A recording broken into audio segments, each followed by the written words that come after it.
Hello मेरे प्यारे दोस्तों, आपका स्वागत है अपने और अपने चैनल ट्रिकी जीके में। आज हम आपके लिए लेकर आ गए हैं अरबों के आक्रमण का पहला वीडियो, जिसमें हम आपको बताएंगे दोस्तों अरबों ने किस प्रकार से भारत पर आक्रमण किया।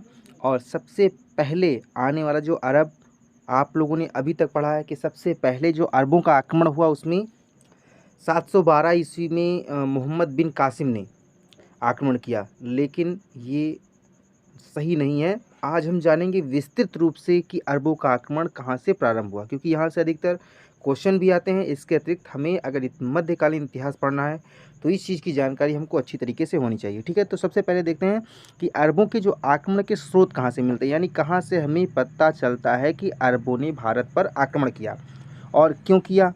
तो इस चीज़ की जानकारी हमें कहाँ कहाँ से मिलती है वो आप देखिए दोस्तों, कहाँ कहाँ से मिलती है।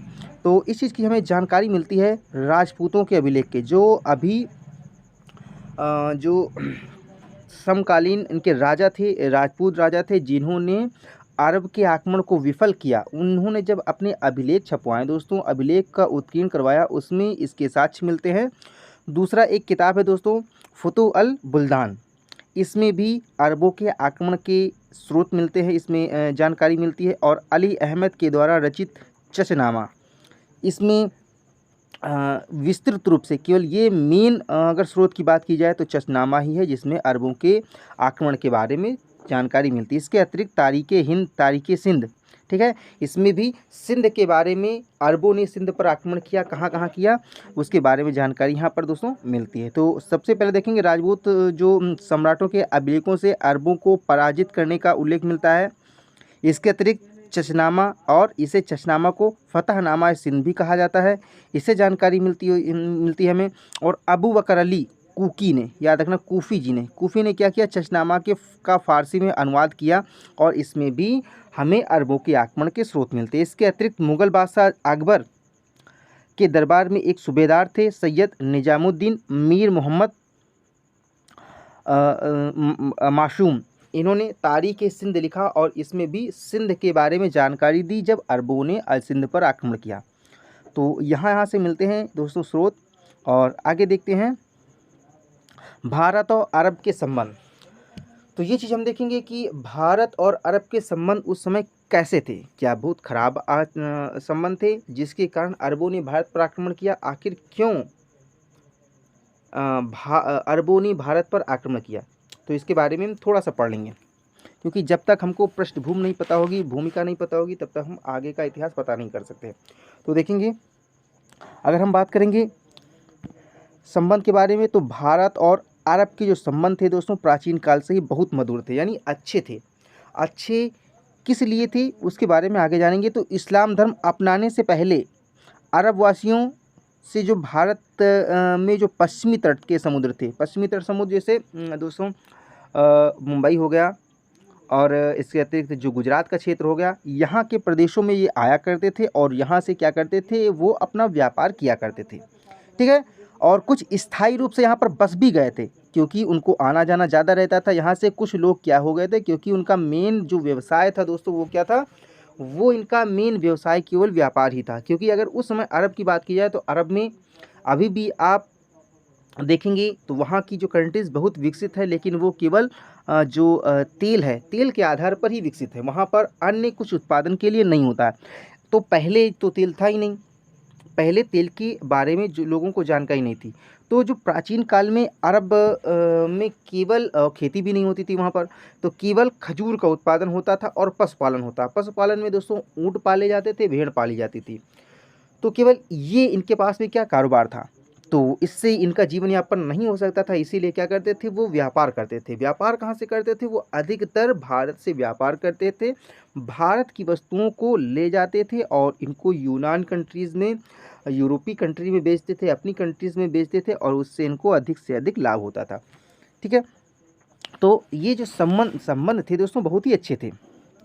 7वीं सदी में इस्लाम धर्म के उदय और तीव्र गति। 7वीं सदी में क्या हुआ, जब इस्लाम धर्म का उदय हुआ और उसके पश्चात में खलीफा बने, जब खलीफा का जो पद था दोस्तों राजनीतिक हो गया, तो उसके पश्चात में तीव्र गति से प्रचार प्रसार स्टार्ट हुआ। और इसी प्रचार प्रसार का लाभ उठाकर जो प्रेजेंट टाइम के जो सुल्तान थे उन्होंने अपनी इच्छा की पूर्ति की और उन्होंने एक परिवर्तन ला दिया।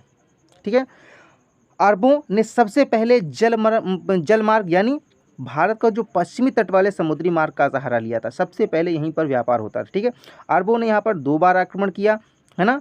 कौन कौन से आक्रमण किए इसके पश्चात में तो हम आगे पढ़ेंगे। यहाँ थाना मुंबई के निकट इन्होंने फिर देवल पर आक्रमण किया 643 ईस्वी में, है ना।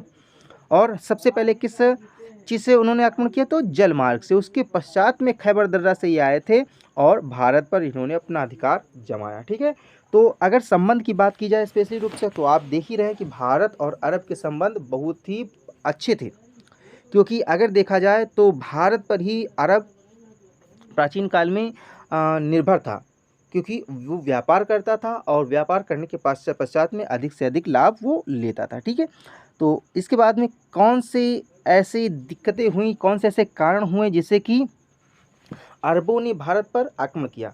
देखिए पहले एपिसोड में पहली चीज़ में आपने देखी, पहली स्लाइड में हमने क्या दिखाया आपको कि किस प्रकार से कहाँ कहाँ से स्रोत मिले। देखो आपको जो पढ़ना है दोस्तों टॉपिक वाइज पढ़ना है, जिससे कि आपकी तैयारी अच्छी हो जाए। अगर आपको लॉन्ग टाइम के लिए किसी चीज़ को याद करना है तो आपको विस्तृत रूप से पढ़ना पड़ेगा और कहानी की तरीके से याद करनी पड़ेगी। ठीक है, तो पहले एपिसोड में या पहले आपने स्लाइड में क्या देखा कि हमने आपको बताया कि स्रोत कौन कौन से कारण थे जहाँ से पता चलता है कि अरबों ने भारत पर आक्रमण किया। दूसरे में हमने क्या बताया, दूसरे में बताया कि भारत और अरब के संबंध कैसे थे, है ना। तो आपको ये भी पता चल गया भारत और अरब के संबंध कैसे थे। अब तीसरी स्लाइड में आप देखिए कि अरबों ने भारत पर आक्रमण आखिर किया क्यों, ज़रूरत क्यों आई, तो इसके बारे में पढ़ लेंगे। तो देखेंगे पहली चीज़ इसमें क्या थी दोस्तों, तो ये थी कि वहाँ के जो लोगों के जीविकोपार्जन में कठिनाई हो रही थी। दूसरा क्या था, धार्मिक प्रचार और साम्राज्य विस्तार की भावनाएं धीरे धीरे बढ़ने लगी। तीसरा क्या था, एक जहाज़ था दोस्तों जो श्रीलंका से आ रहा था, जिसमें काफ़ी धन था और इसके साथ साथ में जो अरब की कुछ महिलाएं भी थी, कुछ यात्री भी थे, जिनको क्या किया गया, एक स्थान पर लूट लिया गया। और वो स्थान जो आता था वो दोस्तों राजा दाहिर का क्षेत्र था। तो आगे कौन सी कहानी बनती है इसके पश्चात में हम लिखे हुए हैं, यहाँ पर आप देख सकते हैं। तो 8वीं सदी ईस्वी के आरंभ में जीविकोपार्जन के लिए क्या करते थे, अरब लोगों को जो मुख्य रूप से डिपेंड थे वो खजूर की खेती पर डिपेंड थे, तथा पशुपालन के रूप में हमने बताया क्या पालते थे, या तो ऊँट पालते थे या भेड़ का पालन काम करते थे। आप दोस्त बताइए कि जब अरबवासी खजूर की खेती करते हैं, पशुपालन करते हैं, तो क्या पशुपालन से उनका जीवन यापन बहुत अच्छा हो सकता है? आप ही बताइए, क्या उनका जीवन पशुपालन करने से अच्छा हो सकता है?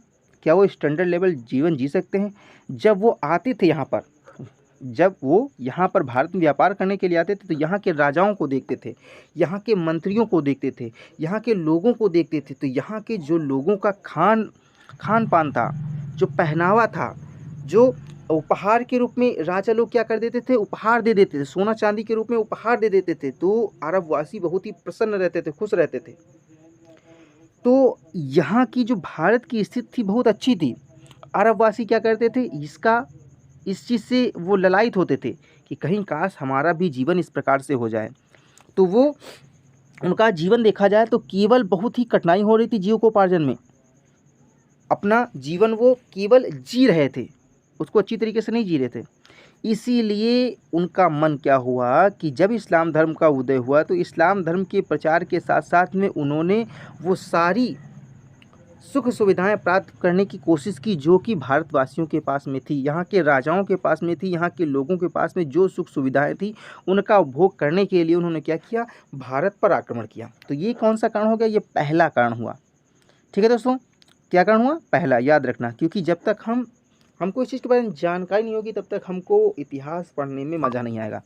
अगर आपको इतिहास पढ़ना अच्छी तरीके से पढ़ना है तो आप हमारे साथ में बने रहिए और हमारे चैनल को सब्सक्राइब कर लीजिए, क्योंकि यहाँ पर जो आपको वीडियो मिलेगा, यहाँ पर जो आपको क्वालिटी मिलेगी, यहाँ पर जो आपको कंटेंट मिलेगा और किसी भी यूट्यूब चैनल पर आपको नहीं मिलेगा। आप कितने भी यूट्यूब चैनल दोस्तों सर्च कर लीजिए, लेकिन सभी पर आधी अधूरी आपको जानकारी मिलेगी, यहाँ पर आपको विस्तृत रूप से जानकारी मिलेगी। और इसके पश्चात में जब ये हमारा कंटेंट कंप्लीट हो जाएगा तो हम आपको इसका शॉर्ट ट्रिक भी प्रोवाइड कराएंगे, लेकिन अभी नहीं, पहले हम क्या करेंगे, इसको अच्छी तरीके से कंप्लीट करेंगे। ठीक है, तो चैनल अगर आपने सब्सक्राइब नहीं किया है तो प्लीज़ सब्सक्राइब करें और आगे देखते हैं। तो क्या हुआ, 708 ईस्वी, ये धार्मिक प्रचार और साम्राज्यवाद यानी दूसरा पॉइंट देखेंगे। 708 ईस्वी में एक जहाज जो लंका से इराक वापस जा रहा था, ठीक है। इसमें क्या थी, हमने बताया कुछ मुसलमान महिलाएं भी थी जो यात्रा कर रही थी। इसके साथ साथ में जो श्रीलंका के राजा थे उन्होंने क्या किया था, उपहार के रूप में बहुत सा धन, बहुत सा अनाज भी दिया था इन लोगों को। और ये लेकर जा रहे थे, कहाँ जा रहे थे, इराक, ठीक है। ये वहाँ पर जा रहे थे। लेकिन हुआ क्या दोस्तों, देवल एक स्थान पड़ता है थट्टा के पास में, यहाँ एक बंदरगाह पड़ता है और यहीं पर क्या हुआ, कुछ समुद्री लुटेरों ने क्या किया, वो जहाज़ को लूट लिया। और ये जो क्षेत्र आता था दोस्तों, वो राजा दाहिर का क्षेत्र था।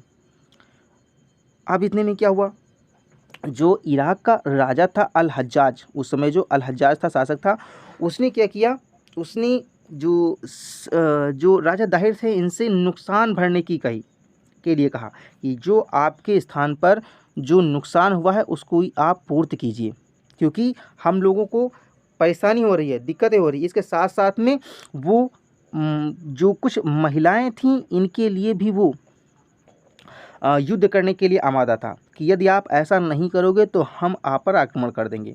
किसने कहा, अल हज्जाज ने कहा, ठीक है। तो ये दूसरा कारण रहा। इसके अतिरिक्त जो कारण भी क्या था, धार्मिक प्रचार प्रसार भी करना था, क्योंकि जो खलीफा थे, जो उस समय के खलीफा थे, तो हमने बताया था खलीफाओं की उत्पत्ति कहाँ से हुई। तो अगर आपने वो पहला इस्लाम धर्म का वीडियो नहीं देखा तो पहले आप दोस्तों वो इस्लाम धर्म का वीडियो देखिए, जिसमें हमने अच्छी तरीके से बताया है कि जब मोहम्मद साहब का इंतकाल हो जाता है, उसके पश्चात में दो भाग में इस्लाम धर्म डिवाइड हो जाता है, यानी उसके खलीफा बनाए जाते हैं। और खलीफा जो बनाए जाते हैं वो एक तो होते हैं सिया समुदाय, एक होते हैं सुन्नी समुदाय। जो सिया समुदाय के जो खलीफा होते हैं वो अबू बकर होते हैं, और जो सुन्नी समुदाय के खलीफा बनते हैं वो अली बनते हैं, जो कि मोहम्मद साहब के दामाद होते हैं, ठीक है। उसके पश्चात में जो खलीफा बारी बारी से बनते जाते हैं, और अल हज्जाज के समय में उमर होते हैं, उमर खलीफा होते हैं। उन्होंने अपने धर्म के प्रचार के लिए भारत पर अपने धर्म के प्रचार के लिए अल हज्जाज को काफ़ी प्रेरित किया। और ये तीसरा पॉइंट भी आपके समझ में आ गया कि श्रीलंका से एक जो जहाज आ रहा था उसकी लूट के कारण भारत पर आक्रमण हुआ, अरबों का आक्रमण हुआ। तो सुल्तान ने अपनी जो मकसद के लिए क्या, धार्मिक आधार बनाकर भारत पर आक्रमण किया। तो ये 3 पॉइंट आपको पता चल गए। याद रखना, पहला पॉइंट हमने क्या बताया कि स्रोत कहाँ से मिले, दूसरा पॉइंट आपको क्या बताया गया कि संबंध कैसे थे, तीसरा कारण क्या हो गया, तीसरा पॉइंट हमने तीसरे स्लाइड में आपको बताया कि जो अरबों का आक्रमण रहा वो कारण क्या रहे। तो 3 प्रकार के कारण रहे। एक तो जीविकोपार्जन में उनको कठिनाई होती थी, ठीक है। दूसरा कारण क्या था, धार्मिक प्रचार प्रसार करना, साम्राज्यवादी जो नीति थी। इसके अतिरिक्त श्रीलंका से जहाज आ रहा था, ये भी एक कारण माना जाता है। तो 3 कारण हो गए, ठीक है। आगे बढ़ते हैं और देखते हैं।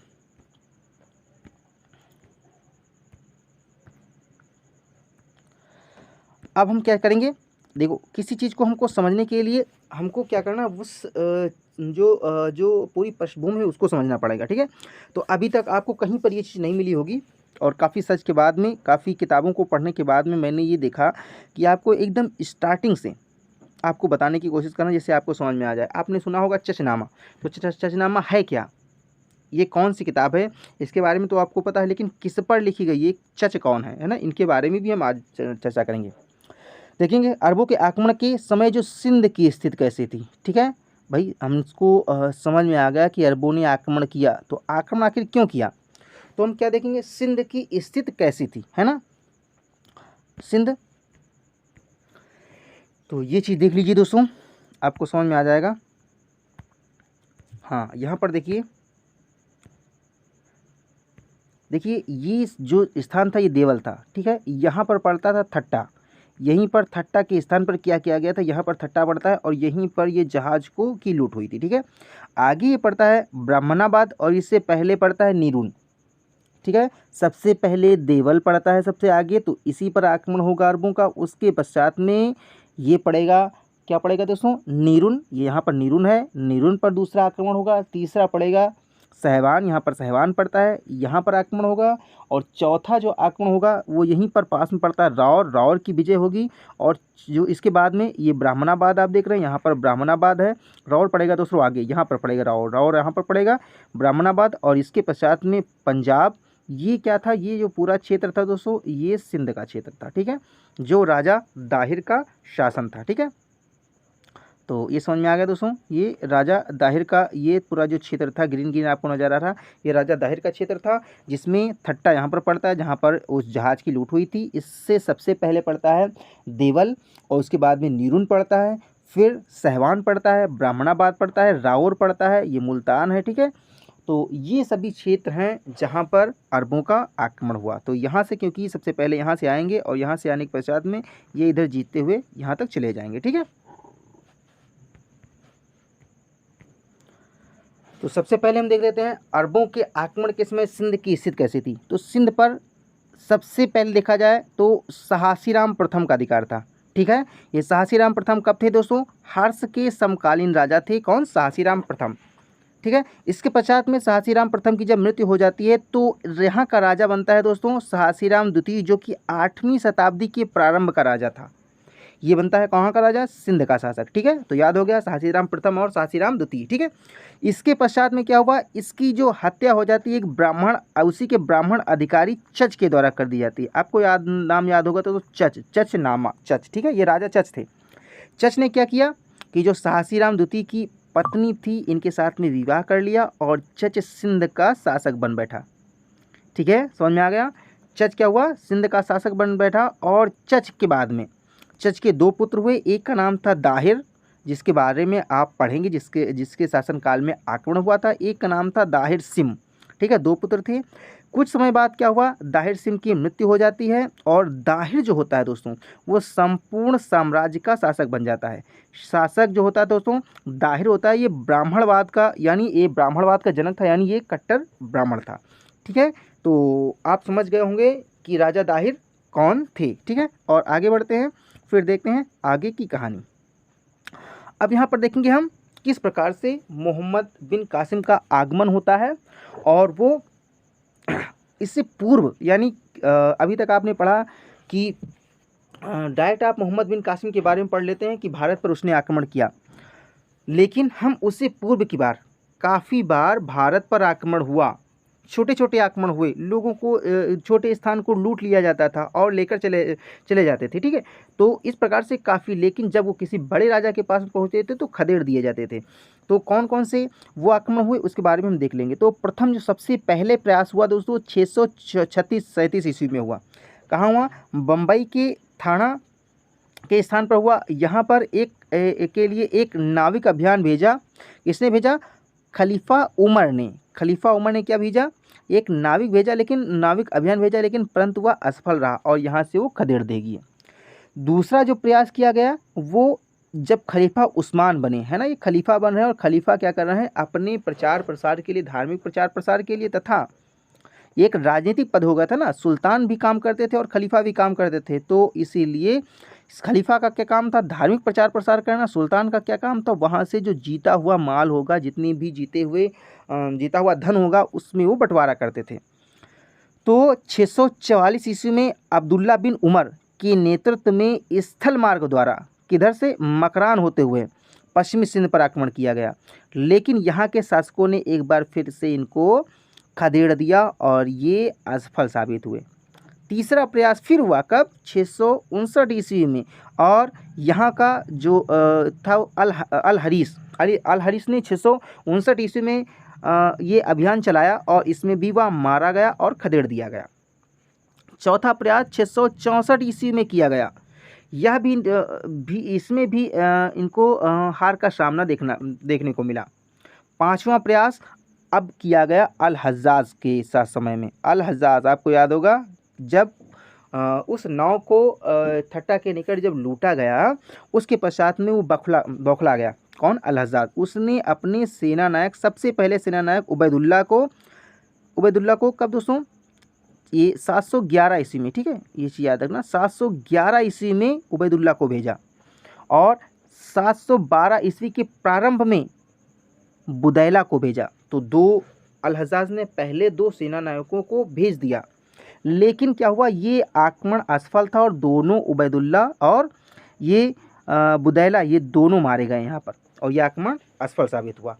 तो देख रहा है कि बार बार अल हज्जाज बहुत प्रयास कर रहा है और बहुत परेशान है कि किस प्रकार से हम भारत पर आक्रमण करें, क्योंकि भारत पर अब क्योंकि ये आक्रमण कर रहे हैं बार बार, तो इसीलिए क्या हुआ कि जो भारत के तटीय राज्य थे, यानी जो भी पश्चिमी क्षेत्र थे, वहाँ के राजाओं ने व्यापारिक क्षेत्र भी बंद कर दिया।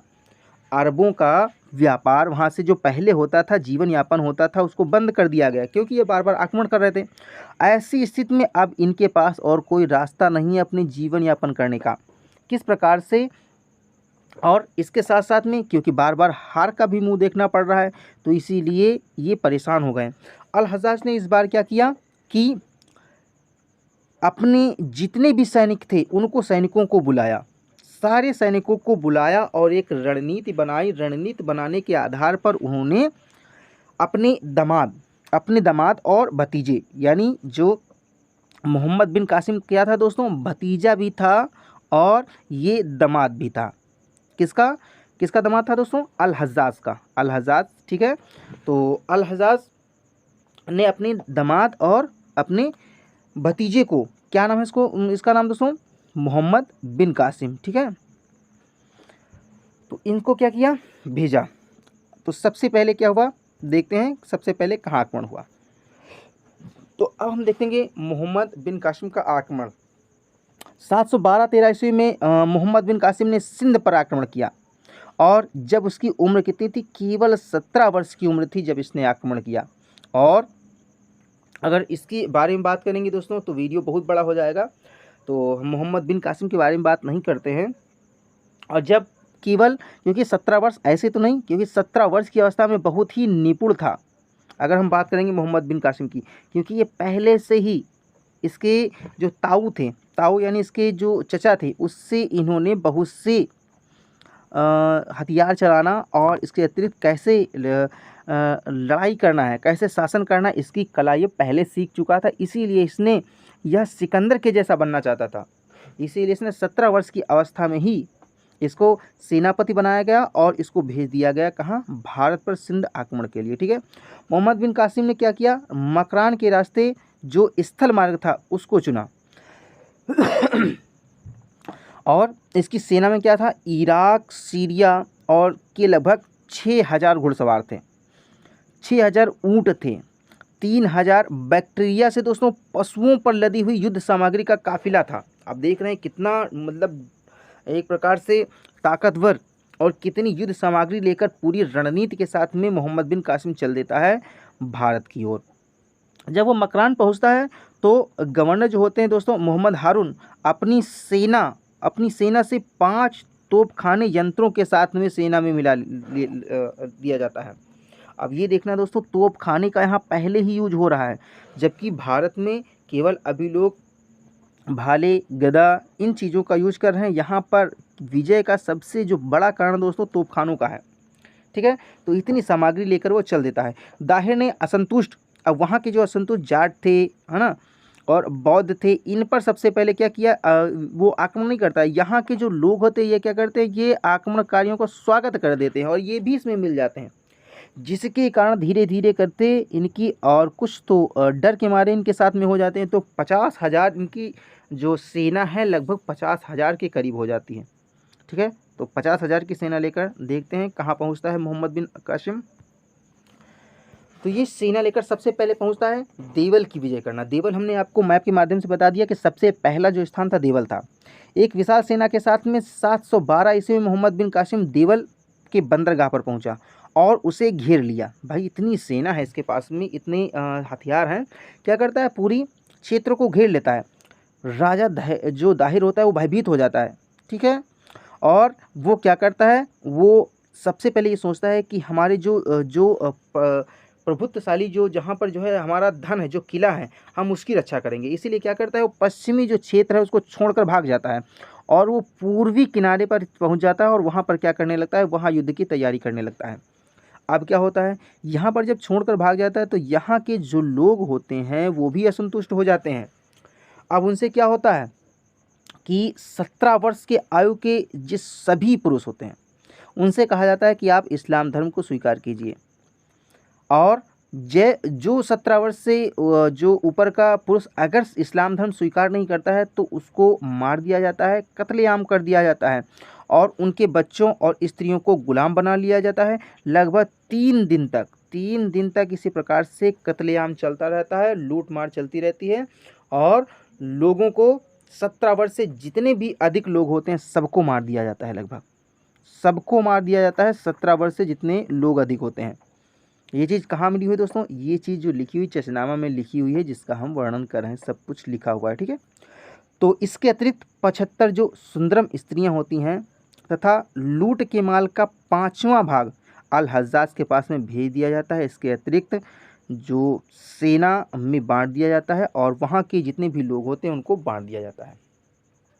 तो इससे जो सेना नायक होते हैं, इससे जो सैनिक होते हैं वो भी बहुत प्रसन्न हो जाते हैं और आगे उनमें जो विजय करने की एक और लालसा बढ़ जाती है। तो ये पहला विजय अभियान हुआ कहाँ पर? देवल विजय अभियान, ठीक है। आगे बढ़ते हैं और देखते हैं दूसरा जो होता है विजय अभियान, वो दोस्तों होता है नीरुन पर देवल पर अधिकार करने के बाद देखते हैं कि वहाँ पर भीषण जनसंहार होता है, 17 वर्ष के लोगों को मार दिया जाता है। और नीरुन में क्या होता है दोस्तों? बौद्ध भिक्षु रहते हैं, वहाँ पर बौद्ध भिक्षु रहते हैं, वहाँ पे श्रमण रहते हैं।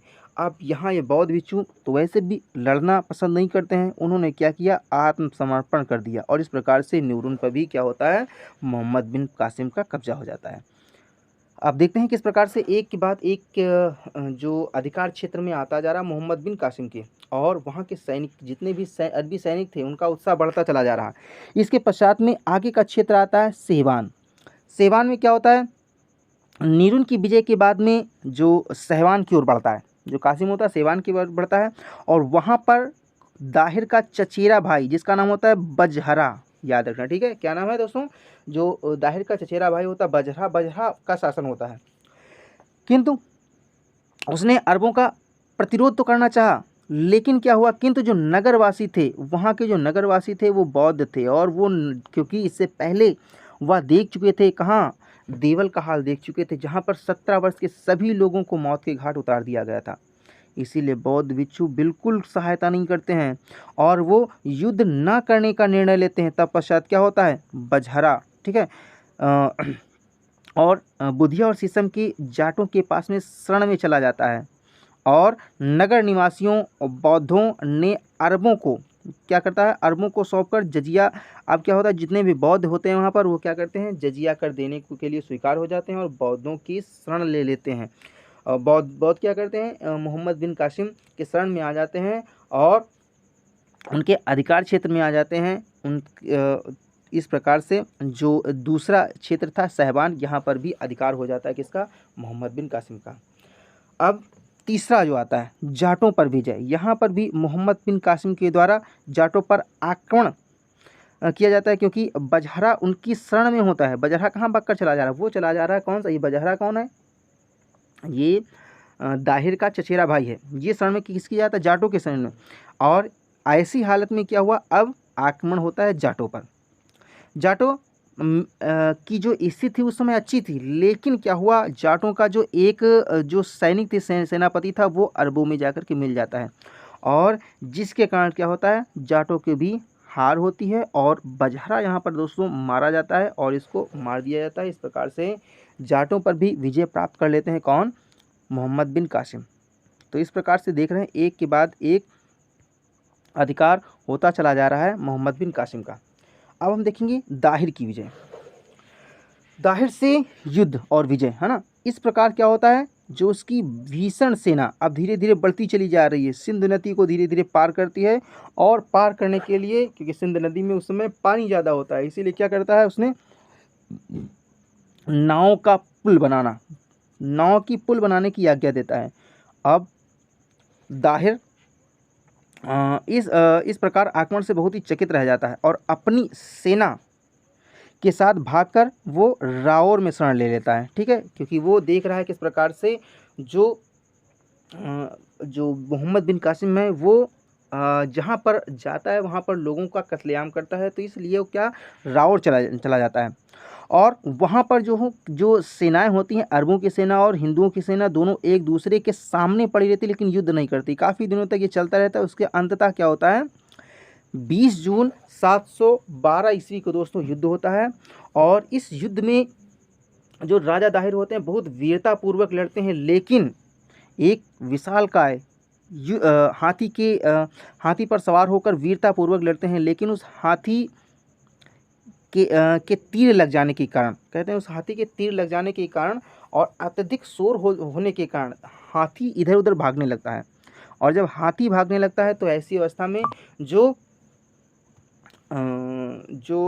मोहम्मद बिन कासिम के घुड़सवार होते हैं वो तीरों से क्या करते हैं, दाहिर के हाथी पर क्या करते हैं, प्रहार करते हैं, जिसके कारण हाथी भागने लगता है और इनकी सेना में भगदड़ मच जाती है। और अंततः क्या होता है, जो राजा दाहिर होते हैं वो लड़खड़ा कर गिर जाते हैं। और अंततः क्या होता है, जो राजा दाहिर हैं वो इस युद्ध में मारे जाते हैं और उनकी आधी सेना भाग करके उनके पुत्र जो ब्राह्मणाबाद में इनका पुत्र होता है जयसिंह के पास में इनकी आधी सेना चली जाती है। और इस पराजय को देख करके जो इनकी दाहिर की मृत्यु के बाद में उनकी जो विधवा रानी होती हैं वो भी क्या करती हैं, वीरतापूर्वक राउर दुर्ग की रक्षा करती हैं। लेकिन अंततः में क्या होता, वो जौहर व्रत का पालन करते हुए क्या करती हैं, जौहर व्रत यानी अपने आप को अग्निकुंड में समाहित कर लेती हैं और इस प्रकार से जौहर व्रत का वो पालन करती हैं। तो इस प्रकार से राजा दाहिर भी युद्ध में हार जाते हैं और मोहम्मद बिन कासिम जीत जाता है। और आगे देखेंगे, अब देखेंगे ब्राह्मणाबाद का आक्रमण। अब देखिए ब्राह्मणाबाद पर आक्रमण। ब्राह्मणाबाद पर कौन है, उसका पुत्र जयसिंह रहता है। तो रावर से मोहम्मद बिन कासिम ब्राह्मणाबाद की ओर प्रस्थान करता है और दाहिर के बेटे जयसिंह का शासन था वहाँ पर। 6 माह तक कड़े प्रतिरोध के बाद में जयसिंह एक राजमंत्री जो होता है वो कासिम से जाकर मिल जाता है। जो जयसिंह का राजमंत्री है वो कासिम से जाकर मिल जाता है। और जबकि जयसिंह की पराजय अब क्या होता है, जब यहाँ पर देखने को मिलता है कि जयसिंह की पराजय अब निश्चित थी, इसीलिए क्या करता है जयसिंह यहाँ से भागकर दोस्तों एक स्थान चला जाता है, चित्तूर चला जाता है। ठीक है, और यहाँ पर 8,000 से लेकर 20,000 व्यक्तियों की हत्या कर दी जाती है। दाहिर की दूसरी जो विधवा पत्नी होती हैं रानी लाड़ी और उसकी 2 कन्याओं सूर्य देवी और परमल देवी को दोस्तों बंदी बना लिया जाता है मोहम्मद बिन कासिम के द्वारा। ठीक है, तो यहाँ पर भी देख रहे हैं कि लगभग कितने 8 से 20,000 लोगों की यहाँ पर भी कत्लेआम किया जाता है, लोगों को मार दिया जाता है या जबरन इन लोगों से क्या किया जाता है, जो मुस्लिम धर्म स्वीकार करवाया जाता है। जो लोग मुस्लिम धर्म स्वीकार नहीं करते हैं ऐसे लोगों को मौत के घाट उतार दिया जाता है। और इसके पश्चात में जो रावर है ना, रावर की बात करेंगे। रावर ब्राह्मणाबाद के पतन के बाद में कासिम सिंध की राजधानी रावर की ओर चलता है और यहाँ पर भी अपना अधिकार जमा लेता है। और जहाँ पर जो राजा दाहिर के जो अन्य पुत्र होते हैं उनका शासन होता है। और इस प्रकार से पूरे सिंध पर कब्जा हो जाता है किसका, मोहम्मद बिन कासिम का पूरी सिंध पर कब्जा हो जाता है। इसके पश्चात में वह 713 ईस्वी में मुल्तान की ओर बढ़ता है। और मुल्तान में भी क्या होता है, वह एक जलधारा होती है, जलधारा जो कि मुल्तान की ओर, सिंध की जो जलधारा जो मुल्तान की ओर पानी जाता है, उस पानी को क्या करता है एक मंत्री, जो विश्वासघाती मंत्री है, उसके कहने पर दोस्तों रोक दिया जाता है उस जलधारा को, जिसके कारण जो मुल्तान के क्षेत्र में जल आपूर्ति हो जाती है, यानी वहाँ पर जल नहीं पहुँच पाता है, लोग भूखों मरने लगते हैं। कासिम क्या करता है, उस जलधारा को रोक देता है, जिसके कारण मुल्तान के राजा को भी आत्मसमर्पण करना पड़ता है। और इस प्रकार से जो मेन स्थान था दोस्तों मुल्तान था, मुल्तान पर बहुत सा सोना होता है, बहुत सोना होता है। यहाँ पर अरबों को इतना सोना प्राप्त होता है कि उन्होंने मुल्तान का नाम ही दोस्तों स्वर्ण नगरी रखा है, सोने का नगर रख दिया। इतना उनको सोना प्राप्त होता है कहाँ से, मुल्तान से। तो मुल्तान पर भी विजय देखो किस प्रकार से मोहम्मद बिन कासिम प्राप्त करता है कि वो जो सिंध का पानी होता है वह रोक करके और मजबूर कर देता है आत्मसमर्पण करने को वहाँ के राजा को। ठीक है, इस प्रकार से यह जो मुल्तान की विजय थी वो मोहम्मद बिन कासिम की अंतिम विजय होती है और इस प्रकार से मोहम्मद बिन कासिम की जो अंतिम विजय है मुल्तान, इसके पश्चात में उसको, अब हम बात करेंगे दोस्तों उधर इराक की। इराक में राजा कौन था दोस्तों? अल हज्जाज। और इतने समय में इराक के जो सुल्तान थे अल हज्जाज की दोस्तों मृत्यु हो जाती है और वहाँ का एक नया सुल्तान बनता है। और जिससे क्या होता है, जो अल हज्जाज होते हैं उनसे वह काफ़ी बैर रखता है, जिसके कारण क्या होता है कि जो मोहम्मद बिन कासिम और इनके जितने भी अल हज्जाज के समर्थक थे, उन सभी समर्थकों को दोस्तों बुला लिया जाता है अपने स्थान पर। तो किस प्रकार से देखते हैं अंत होता है मोहम्मद बिन कासिम का, क्योंकि इसने जीवन भर बहुत ही लोगों को प्रताड़ित किया, बहुत ही मार काट की, बहुत कत्लेआम किया।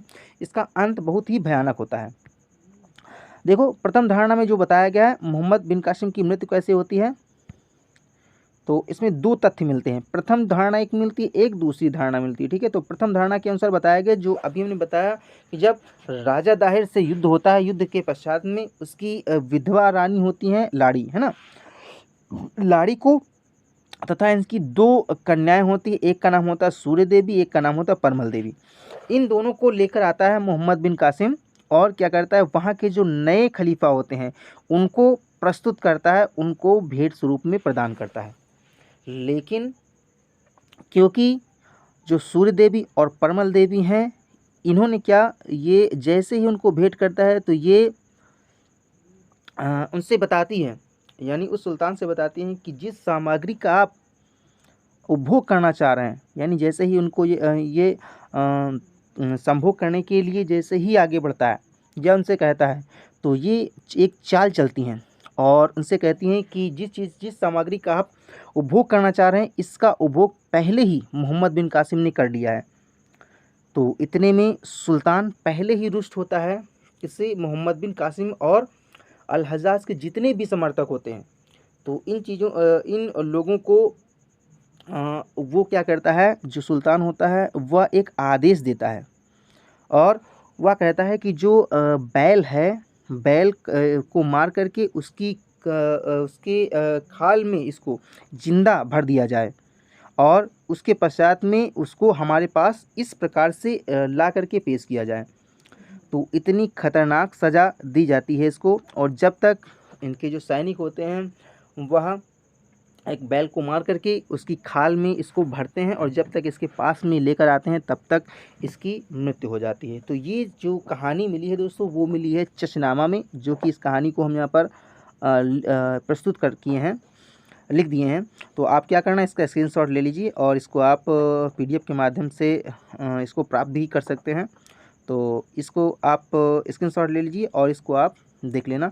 और दूसरी जो धारणा है, इसमें बताया गया है कि कुछ इतिहासकार मानते हैं कि मोहम्मद बिन कासिम का जो वास्तविक कारण राजनीति के कारण था, क्योंकि जब दूसरा सुल्तान बनता है, जो बनते हैं जो खलीफा बनते हैं वालिद के पश्चात जो खलीफा बनता है सुलेमान खलीफा बनता है और वह अल हज्जाज से असंतुष्ट था। जितने भी अल हज्जाज के समर्थक हैं उनसे असंतुष्ट था और अल हज्जाज की मृत्यु हो चुकी होती है। उनकी मृत्यु के पश्चात में उनके जितने भी क्षेत्र का अधिकार था मोहम्मद बिन कासिम को वो वापस अपने पास बुला लेता है और इनके जितने क्षेत्र हैं, जितना भी काम चल रहा होता है, सारे कामों को बंद कर देता है और सबको क्या करता है, बारी बारी से दोस्तों मौत की घाट उतार देता है। तो ये चीज़ जो दूसरी धारणा दोस्तों मिली हुई है, कुछ विद्वानों का ये भी मानना है। तो इस प्रकार से जो मोहम्मद बिन कासिम है, इनकी बहुत ही खौफनाक मृत्यु होती है। तो ये वीडियो बस इतना ही दोस्तों। कैसा लगा कमेंट के माध्यम से अवश्य बताएं। और इस वीडियो में हमने आपको आप क्या कर सकते हैं, इसका स्क्रीनशॉट ले सकते हैं और इस वीडियो को कम से कम 2 बार देखिए, जिससे कि आपका पूरा दोस्तों कॉन्सेप्ट क्लियर हो जाए। और इसके पश्चात में हम बात करेंगे, मोहम्मद बिन कासिम की बात हो गई है, अब हम बात करेंगे गजनवी की, जो कि इसके बाद का आक्रमण होगा, जो कि पहला तुर्क आक्रमण है। उसके बाद में हम विस्तृत चर्चा करेंगे उनके बारे में भी। और अगर आपने अभी तक मेरा चैनल सब्सक्राइब नहीं किया तो प्लीज़ चैनल को सब्सक्राइब करें और मिलते हैं अगले वीडियो में। तब तक आप अपना ख्याल रखिए। धन्यवाद।